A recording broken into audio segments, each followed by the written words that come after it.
Good morning students. प्रज्ञा विद्यालय की तरफ से ऑनलाइन क्लासेस में आपका स्वागत है। आज हम 9th क्लास में सामाजिक विज्ञान में भारत एवं समकालीन विश्व फर्स्ट जो हम कर रहे हैं, इसका लेसन सेकंड यूरोप में समाजवाद एवं रूसी क्रांति जो हमने स्टार्ट कर रखा है, पीछे भी किया है। लेक्चर नंबर है 27 रहेगा। आज हम इसमें करेंगे समाजवाद के लिए समर्थन। पिछले लेक्चर में हमने क्या किया था कि यूरोप में समाजवाद का आगमन, कि जो समाजवादी विचारधारा है उसका आगमन यूरोप में हुआ। और समाजवादी विचारधारा क्या थी कि वो निजी संपत्ति का विरोध करती थी, कि निजी संपत्ति को नहीं मानती थी। और वो क्या करती थी कि इस तरह की जो परंपरा हो कि सामाजिक संपत्ति को बढ़ावा दिया जाए और निजी संपत्ति का विरोध किया जाए। आज हम करेंगे यूरोप में समाजवाद के लिए समर्थन, कि जो समाजवाद है उसको कितना समर्थन मिला लोगों का। देखिए, 1870 का दशक आते आते समाजवादी विचार पूरे यूरोप में फैल चुके थे, कि 1870 तक जो समाजवादी विचार है वो पूरे यूरोप में फैल चुके थे। समाजवादी जो विचारधारा है यूरोप के जो सभी देश थे, जर्मनी, फ्रांस, सब में फैल चुके थे। अपने प्रयासों में समन्वय लाने के लिए समाजवादियों ने द्वितीय इंटरनेशनल के नाम से एक अंतर्राष्ट्रीय संस्था भी बना ली थी। अपने प्रयासों में समन्वय के अपने प्रयासों को पूरी तरह से लागू करने के लिए, यानी कि अपनी विचारधारा को, क्योंकि समाजवादी लोग हैं पूरे यूरोप में, समाजवादियों की जो विचारधारा है उसको लागू करना चाहते थे। और वैसे भी 1870 के दशक तक पूरे यूरोप में ये विचारधारा फैल भी चुकी थी। तो अपने प्रयासों को लागू करने के लिए समाजवादियों ने क्या किया, द्वितीय इंटरनेशनल के नाम से एक अंतर्राष्ट्रीय संस्था बना ली थी। अब यहाँ पे क्वेश्चन क्या रहेगा कि सभी समाजवादियों ने कौन सी अंतर्राष्ट्रीय संस्था बना ली थी, कौन सी बना ली थी, द्वितीय इंटरनेशनल।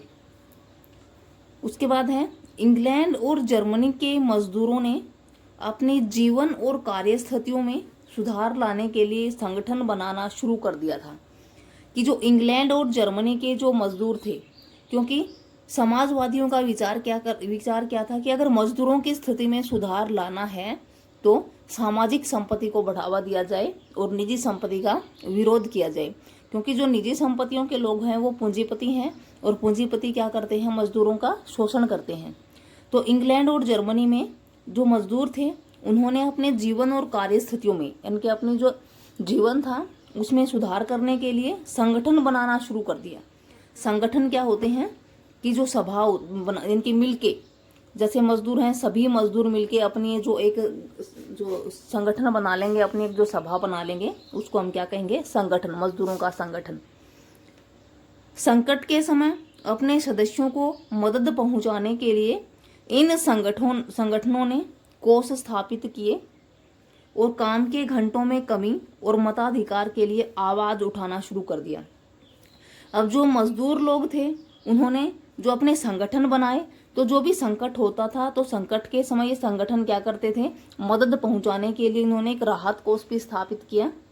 और काम के घंटों में कमी, क्योंकि काम तो अधिक घंटों लिया जाता था और उनको जो पगार थी, जो पैसा था वो कम दिया जाता था, मजदूरी है वो कम दी जाती थी। तो इसलिए उन्होंने और क्या मांग की, मजदूर जो लोग हैं वो एकजुट हो गए, उन्होंने अपना संगठन बना लिया। और उनकी मांग क्या रही कि काम के घंटों में कमी की जाए और मताधिकार, और उनको भी वोट डालने का अधिकार दिया जाए। काम के घंटों में कमी और मताधिकार के लिए आवाज उठाना है वो शुरू कर दिया। जर्मनी में सोशल डेमोक्रेटिक पार्टी के साथ इन संगठनों के काफी गहरे रिश्ते थे। कि जो जर्मनी में जो ये मजदूरों के संगठन थे, इनका सोशल डेमोक्रेटिक पार्टी, सामाजिक लोकतांत्रिक जो दल था, सोशल यानी कि सामाजिक, डेमोक्रेटिक लोकतांत्रिक पार्टी दल, सामाजिक लोकतांत्रिक दल के साथ इन संगठनों के काफी गहरे रिश्ते थे। और संसदीय चुनाव में वे पार्टी की मदद भी करते थे। और जब चुनाव होते थे तो उस समय जो ये मजदूरों का संगठन था वो इस पार्टी की मदद भी करता था।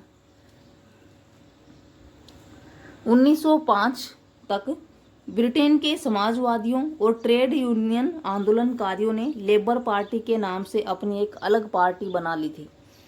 यानी कि 1905 तक जो ब्रिटेन के जो समाजवादी लोग थे ब्रिटेन में, और जो ट्रेड यूनियन के जो आंदोलनकारी थे, उन्होंने कौन सी पार्टी बना ली थी अलग से? लेबर पार्टी, क्योंकि मजदूरों का एक संगठन बन गया था और लेबर पार्टी के नाम से उन्होंने एक अलग पार्टी बना ली थी। ये किस में थी? ब्रिटेन में। उसी तरह से फ्रांस में भी सोशलिस्ट पार्टी के नाम से अपनी एक अलग पार्टी बना ली। अब फ्रांस में अलग पार्टी कौन सी थी? Socialist party.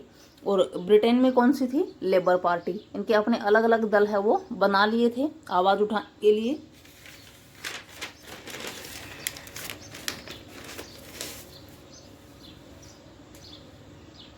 लेकिन 1914 तक, यानी कि 1905 में ब्रिटेन ने लेबर पार्टी और फ्रांस में सोशलिस्ट पार्टी बना ली थी। अपने जो मजदूर लोग हैं उन्होंने अपने अधिकारों की मांग करने के लिए, ताकि उनको वोट का अधिकार दिया जाए, उनको जो पगार है वो दी जाए ज़्यादा, और काम के घंटे हैं उनमें कमी लाई जा सके। लेकिन 1914 तक यूरोप में समाजवादी कहीं भी सरकार बनाने में कामयाब नहीं हो सके। यानी कि जो समाजवादी लोग थे उन्होंने यूरोप में अपना समर्थन तो बना लिया, यानी कि यूरोप में तो वो छा गई थी। उन्होंने अपनी जो पार्टियां हैं वो भी अलग बना ली थी 1905 तक। लेकिन 1914 तक यूरोप में जो समाजवादी सरकार है, समाजवादी जो लोग हैं वो सरकार बनाने में कामयाब नहीं हो पाए, यानी कि सरकार नहीं बना सके। अपनी पार्टियां तो अलग से बना ली थी, लेकिन वो विजयी प्राप्त है वो नहीं कर सके। सरकार बनाने में वो नाकामयाब रहे 1914 तक। संसदीय राजनीति में उनके प्रतिनिधि बड़ी संख्या में जीतते रहे। जो संसदीय राजनीति है उसमें उनके प्रतिनिधि हैं वो बड़ी संख्या में जीतते रहे। उन्होंने कानून बनवाने में भी अहम भूमिका निभाई, मगर सरकारों में रूढ़िवादियों, उदारवादियों और रेडिकलों का ही दबदबा बना रहा। यानी कि संसदीय राजनीति में उनके जो प्रतिनिधि थे, प्रतिनिधि जो चुनाव लड़ते थे वो जीतते भी थे। कानून बनवाने में भी उनकी अहम भूमिका रहती थी, लेकिन उसके बाद भी सरकार नहीं बना सके। और सरकार में किसका दबदबा रहा? जो रूढ़िवादी जो लोग थे, उदारवादी थे, जो रेडिकल थे। जो तीन समूह थे जो हमने पहले किए थे, उदारवादी परंपरा, रूढ़िवादी और रेडिकल परंपरा, जो समाज में बदलाव चाहते थे, इन्हीं का दबदबा रहा। जो समाजवादी विचारधारा है वो यूरोप में अपना जो दबदबा है, अपनी जो सरकार है वो नहीं बना पाई, क्योंकि पहले उदारवादियों का, रूढ़िवादियों का, रेडिकलों का इन्हीं का आगमन हुआ था। उसके बाद समाजवादी विचारधारा आई थी जो निजी संपत्ति का विरोध कर रही थी, लेकिन वो सरकार बनाने में नाकामयाब रही। Thank you students. आज हमने क्या किया फ्रांसीसी उसमें रूसी क्रांति में, कि यूरोप में समाजवाद के लिए समर्थन, कि यूरोप में जो समाजवाद है उसको कितना समर्थन मिला। तो कितना मिला कि यूरोप में समाजवाद को समर्थन तो मिला, पूरे यूरोप में वो छा भी गया था, लेकिन समाजवादी लोग हैं 1914 तक सरकार है वो नहीं बना पाए थे। इसी के साथ ही आपका जो होमवर्क है वो क्या रहेगा, जो आपको फेयर नोटबुक में राइट एंड लर्न करना है। क्वेश्चन फर्स्ट है कि समाजवादियों ने अपने प्रयासों में समन्वय लाने के लिए 1870 के दशक में किस नाम से संस्था बनाई थी? कि 1870 के दशक में एक अंतर्राष्ट्रीय संस्था बनाई थी समाजवादियों ने अपने प्रयासों को लागू करने के लिए। उस संस्था का नाम क्या था? क्या नाम था? द्वितीय इंटरनेशनल। फिर है नेक्स्ट क्वेश्चन कि इंग्लैंड और जर्मनी के मजदूरों ने अपने जीवन व कार्य स्थितियों में सुधार लाने के लिए कौन कौन से प्रयास किए? कौन कौन से? फर्स्ट है संगठन बनाना शुरू कर दिया, कि इंग्लैंड और जर्मनी के मजदूरों ने संगठन, अपनी जो सभा थी वो बनानी शुरू कर दी थी, एकजुट हो गए थे अपने जीवन स्थितियों में सुधार लाने के लिए। सेकंड क्या किया कि अपने सदस्यों को मदद पहुंचाने के लिए कोष बनाए, जो राहत कोष थे वो बनाए अपने सदस्यों को मदद पहुंचाने के लिए। थर्ड है काम के घंटों के लिए कमी, कि काम के जो घंटे हैं उनमें कमी की जाए, और मताधिकार के लिए आवाज उठाना शुरू कर दिया और उनको वोट डालने का अधिकार है वो दिया जाए। कि मजदूरों ने अपनी स्थिति में सुधार लाने के लिए क्या क्या किया? संगठन बनाना शुरू किया, अपने सदस्यों को मदद पहुंचाने के लिए राहत कोष, जो कोष है वो बनाए, और काम के घंटों के लिए कमी की, और मताधिकार के लिए आवाज उठाना है वो शुरू कर दिया।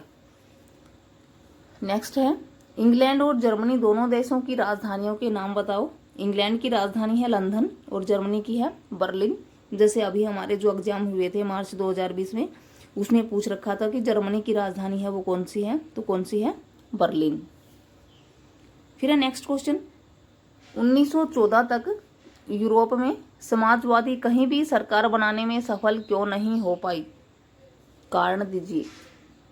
कि 1914 तक जो समाजवादी लोग हैं कहीं भी सरकार बनाने में सफल क्यों नहीं हो पाए, कारण दीजिए कि क्या कारण था कि 1914 तक जो समाजवादी है वो यूरोप में सरकार बनाने में नाकामयाब रहे। इसमें आपका जो क्वेश्चन है वो क्या रहेगा, यहाँ से आप करोगे यहाँ तक कि 1914 तक यूरोप में समाजवादी कहीं भी सरकार बनाने में कामयाब नहीं हो पाए। संसदीय राजनीति में उनके प्रतिनिधि बड़ी संख्या में जीतते रहे। उन्होंने कानून बनवाने में भी अहम भूमिका निभाई, मगर सरकारों में रूढ़िवादियों, उदारवादियों और रेडिकलों का ही दबदबा है वो रहा। यहाँ से यहाँ तक ये आपका 4th क्वेश्चन रहेगा। Thank you students. ये चारों ही क्वेश्चन आपको अपनी फेयर नोटबुक में राइट एंड लर्न करने हैं।